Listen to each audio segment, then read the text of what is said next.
Hey, hey, hey, good morning, second and third grade. How are we today? This is Mr. MacIntyre here, and we will continue our series of Stuart Little.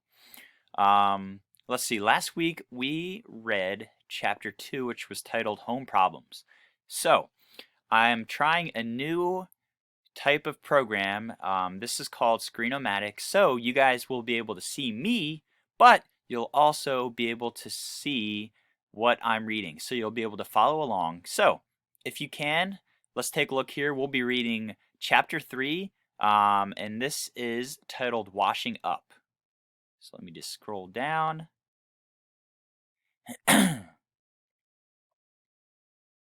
Okay, let's see. Okay, so if you can follow along, this is Washing Up, and here we go. Let's get started. Stuart was an early riser. He was almost always the first person up in the morning. He liked the feeling of being the first one stirring. He enjoyed the quiet rooms with the books standing still on the shelves, the pale light coming in through the windows, and the fresh smell of day. In winter time, it would be quite dark when he climbed from his bed made out of the cigarette box, and he sometimes shivered with cold as he stood in his nightgown doing exercises. Stuart touched his toes 10 times every morning to keep himself in good condition. He had seen his brother George do it, and George had explained that it kept the stomach muscles firm, and was a fine abdominal thing to do.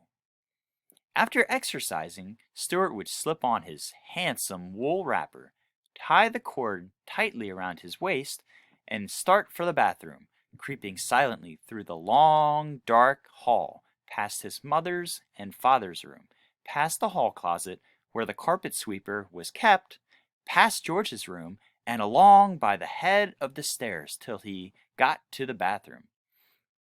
What have you guys been doing for exercise? Has anybody been going for walks or going for runs or started an exercise routine? I've been running a lot, so that's been fun. All right, let's keep going.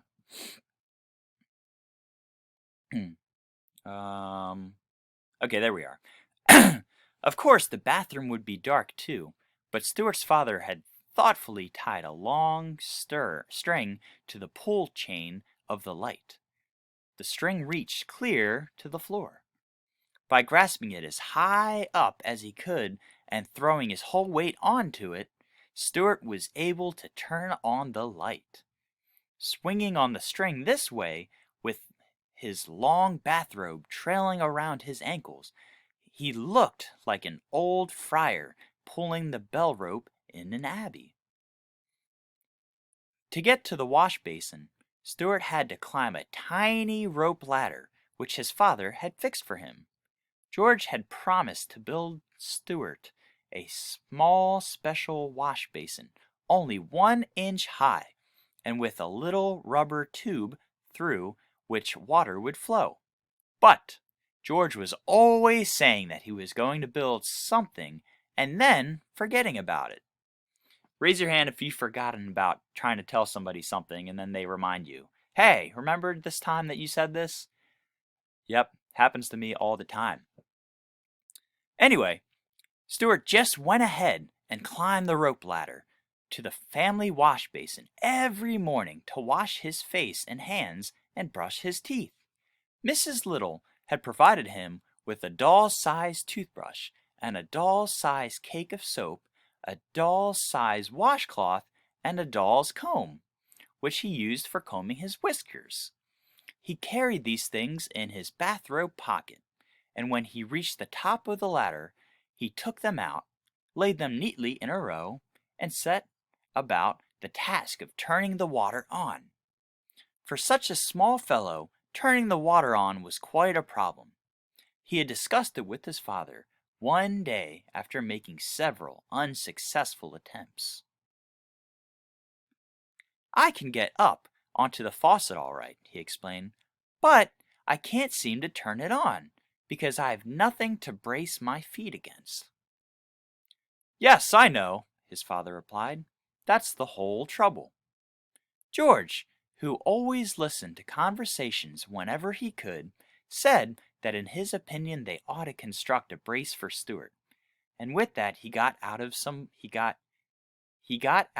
boards, a saw, a hammer, a screwdriver, a brad awl, and some nails, and started to make a terrific fuss in the bathroom, building what he said was going to be a brace for Stuart. But he soon became interested in something else and disappeared, leaving the tools lying around all over the bathroom floor. All right, guys, raise your hands. Be honest. Raise your hands if you've been guilty, I guess you could say, of leaving your toys out, leaving things out, and then you get in trouble from your parents. Well, you should always make sure that when you're finished using something to put it away. All right. Stuart, after examining this mess, turned to his father again. Maybe I could pound the faucet with something and turn it on that way, he said. So, Stuart's father provided him with a very small, light hammer made of wood, and Stuart found that by swinging it 3 times around his head and letting it come down with a crash against the handle of the faucet, he could start a thin stream of water flowing enough to brush his teeth in anyway and moisten his washcloth. So every morning, after climbing to the basin, he would seize his hammer and pound the faucet, and the other members of the household, dozing in their beds, would hear the bright, sharp plink, plink, plink of Stuart's hammer, like a fairway blacksmith, telling them that day had come and that Stuart was trying to brush his teeth. All right, boys and girls, so that concludes chapter 3. Alrighty, so I hope that you all enjoyed reading and following along, and I'm going to continue trying to use this kind of setup so that you guys are able to follow along. Alright guys, so I hope that each of you are having a fantastic day. I hope that you're all staying healthy, washing your hands, and doing everything that we need to make sure that we're safe. Alright, boys and girls, it's been a pleasure reading to you. I miss you all so much. Have a great week.